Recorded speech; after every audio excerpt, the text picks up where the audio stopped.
Hey everyone, Nate Rathman back here, and today I'm going to talk about surrender.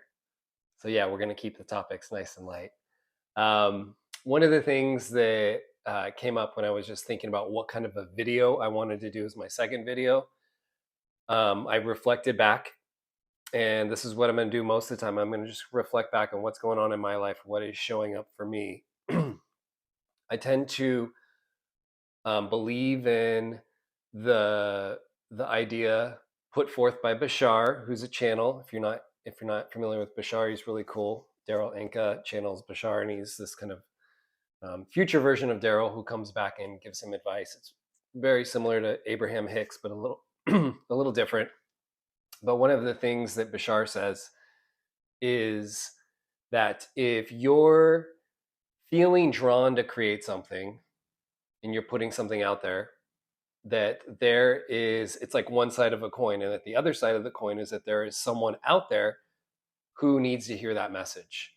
So one of the things I'm going to be doing with this channel is just tapping into what's going on for me right now, what's resonating, what are things that I'm dealing with, putting that stuff into the videos, um, letting that guide the content, and trusting in the universe that there's going to be someone out there on the other end who also needs to hear that message or wants to hear that message or will be receptive to that message and seeing it reflected back to them. So today I was going to talk about surrender, and um, I'm talking about surrender because my wife is out of town. She's visiting relatives with our oldest daughter, and she's in England, so quite a long ways away. And I am doing solo parenting for my other two children, and they left a couple of days ago, and I took the kids to school. I thought everything was going to go well. I thought I was going to get a lot of work done. And I got a call from school, and my daughter, my youngest, needed to get picked up. She was sad, missing mom, so she was a little heartbroken, and then also had a bit of a cough. Um, and so I bring that up as an example of surrender because it really is a good example of how you have ideas about what your day is going to look like, about the things you're going to get done, about all the kind of shoulds, coulds, possibilities. And then you have to just like anchor in and say, what's showing up for me? What is being presented with me at that moment? I didn't have a choice. I have to stop everything. I have to go pick my daughter up, and I switch roles, right? I move into nurturing, caregiving, supportive father role, um, which is beautiful. And I love doing that. It brings me right back into the moment to attune to her and to help her cope with the sadness of missing her mom. But also, it's a way, in a broader sense, it's a way for me to take what life is giving me and to not get pissy about it. I mean, uh, we're human beings living. We're just, we're doing our best. And sometimes life does happen, and it's okay to get pissy. I mean, shit, that's just the way things are. Um, but kind of recenter, have your moment, and come back and say, okay, this is what life is giving me right now, and how do I show up to the best of my abilities and come into this moment and also accept and maybe even allow yourself to see some of the beautiful aspects um, of that new reality, right? So one of the things that for me in that situation that it did was it slowed everything way down, and it brought me back to love, because what my daughter was needing most in that moment was like feelings of love and security.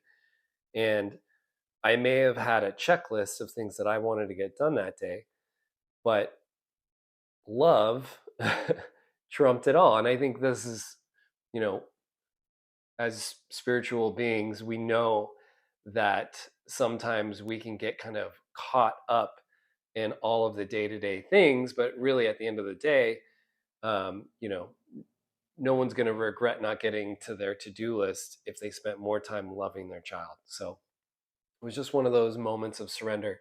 And I think it kind of switched for me. Um, then the next day, my son was sick, so I had another day, not just with one child home, but with two children home, and that was really just like a moment for me to kind of say, okay, this is happening. I'm not getting out of this. Now, whatever I thought was going to get done on my Friday is jettisoned, and I'm again moving into the caregiver role. And it is incumbent upon me then to just become present with that situation, and also again find those moments and trust, really trusting in the universe, that that is divine timing, that is what is meant to be happening. um, I am more and more trying to move into a place of embodying trust and trust in the universe. And I think when we talk about surrender, that term can feel a little loaded, as I said in the beginning, and that's because it kind of feels like you're not going to get what you want, or you have to give something up, and you're not really, like, your needs aren't getting met, I guess is what I'm thinking.